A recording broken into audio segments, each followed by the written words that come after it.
सुसमाचारक प्रचारक खोजे गए। प्रचारकगण इनमें से हजारों कलीसिया के कार्य में लगे हैं जिसके लिए परमेश्वर ने उन्हें कभी नहीं बुलाया।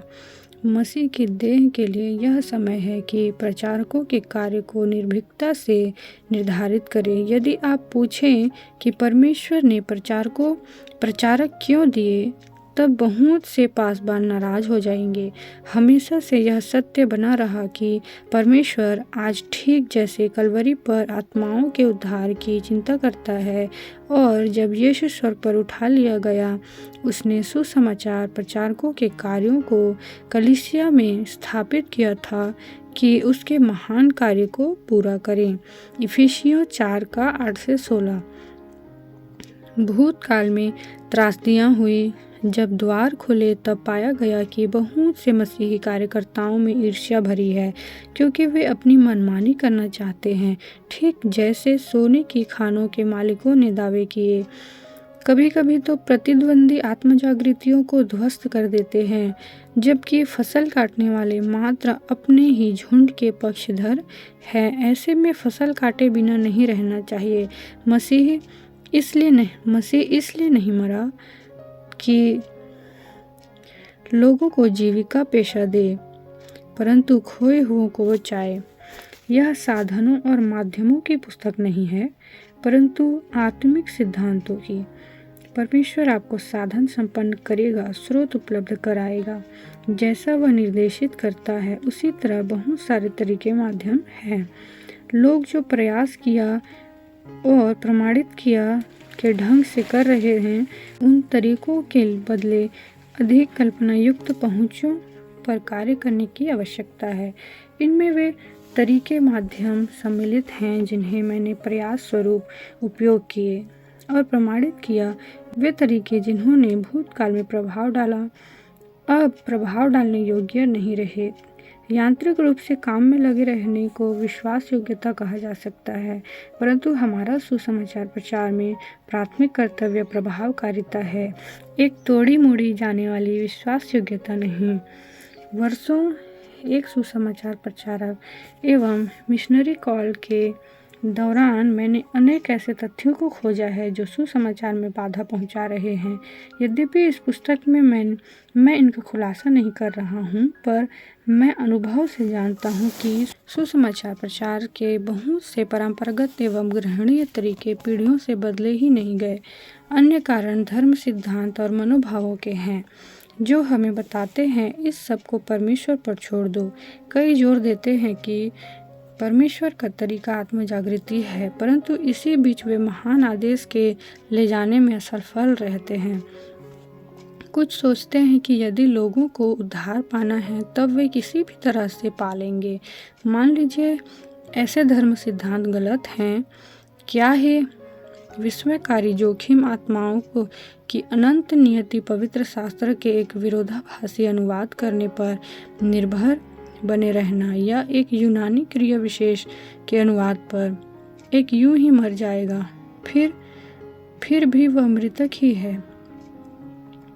हमें सुसमाचार प्रचार के कार्य को नकारने का दुस्साहस नहीं करना है।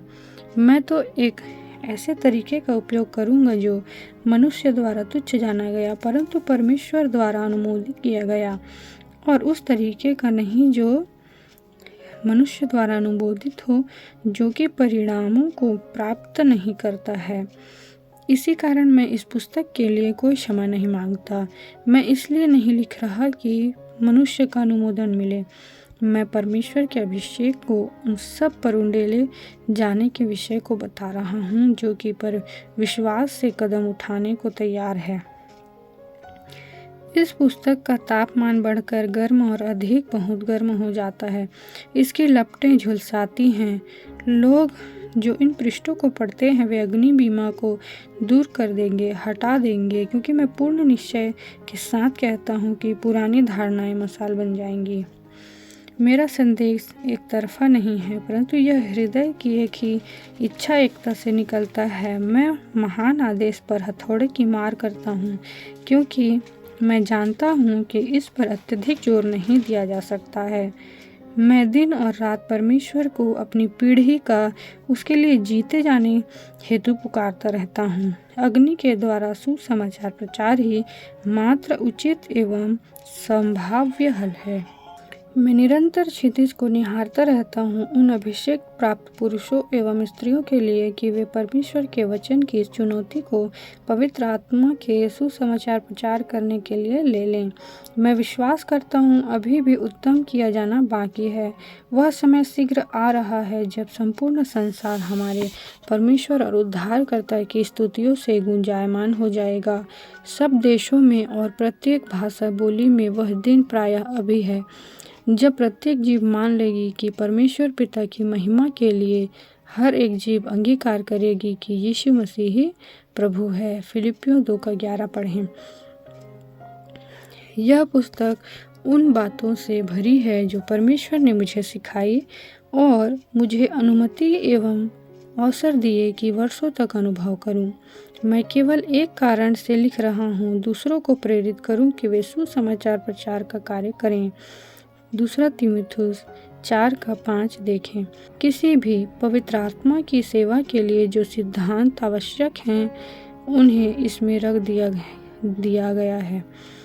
इसे पढ़िए, इसलिए नहीं कि मैं अपने सुसमाचारी क्रूसेडों को कैसे चलाता हूँ, पर यह खोज करने के लिए कि परमेश्वर उस किसी के द्वारा कैसे चलाता है जो उसकी योजना पर चलने एवं अनुसरण करने के लिए तैयार हैं।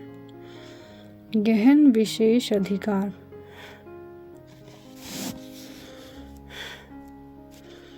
प्रेरितों के काम 10 में जो स्वर्गदूत कुरनेलियुस पर प्रकट हुआ था उसे यीशु का नाम बताने से मना किया गया था अथवा मनुष्य के उद्धार के बारे में बोलने के लिए यह उच्च एवं पवित्र विशेष अधिकार मनुष्य के लिए सुरक्षित था और है। लोग जो आपके और मेरे समान हैं, समस्त स्वर्गदूतों को यह कहने की अनुमति थी और अब याफा में मनुष्य भेजकर शमौन को जो पतरस कहलाता है बुलवा ले। प्रेरितों के काम 10:5 देखें।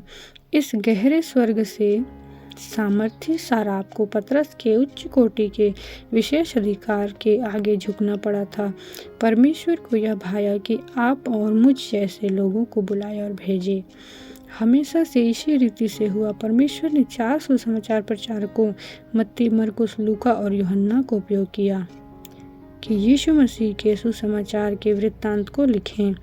ऐसा नमूना मेरे मन में पुराना नियम काल के 4 मनुष्यों से जुड़ता है जो वाचा का संदूक उठाए हुए ले जा रहे थे।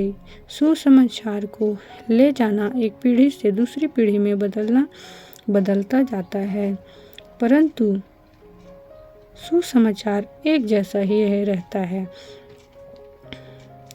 अभी हम यहाँ हैं और आज हमारी बारी है। परमेश्वर ने आपको और मुझे बुलाया है। सुसमाचार को पृथ्वी के छोर तक ले जाने की आवश्यकता है। यह हमारे लिए प्रभु का महान आदेश है और राजा का कार्य शीघ्रता से किए जाने की मांग करता है। नरक कैसा बड़ा है। ये अध्याय लिखे गए क्योंकि मैं यह विश्वास नहीं करता कि परमेश्वर की योजनाएं नरक को स्वयं स्वर्ग से बड़ा कहने के लिए है।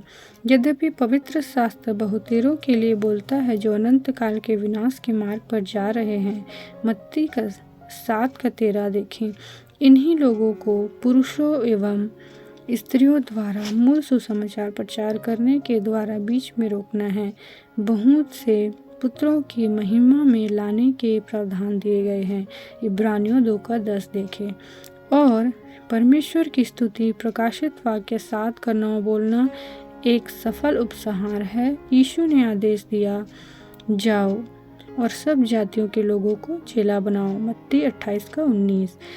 यदि किसी कारण सुसमाचार असफल होता है तो कोई और योजना नहीं है, क्योंकि यह असफल होगा ही नहीं।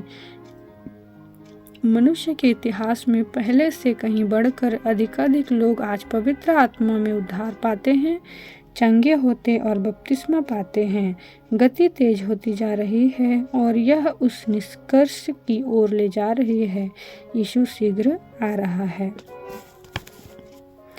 हमें इसलिए नहीं बुलाया गया कि एक ऐसे युद्ध में जाएं जिसके परिणाम का अभी निर्णय किया जाना है। युद्ध तो कलवरी पर जीता जा चुका है। यीशु ने शिष्यों को आज्ञा दी, खेत के स्वामी से विनती करो कि वह अपने खेत काटने के लिए मजदूर भेज दे। मत्ती 9:38। और कहा, जाओ।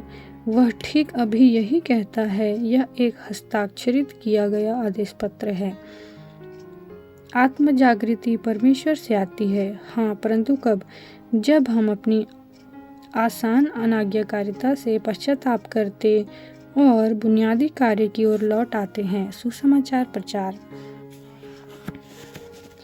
प्रत्येक कलीसिया की गतिविधि संसार को परमेश्वर की ओर लौटाने की होनी चाहिए।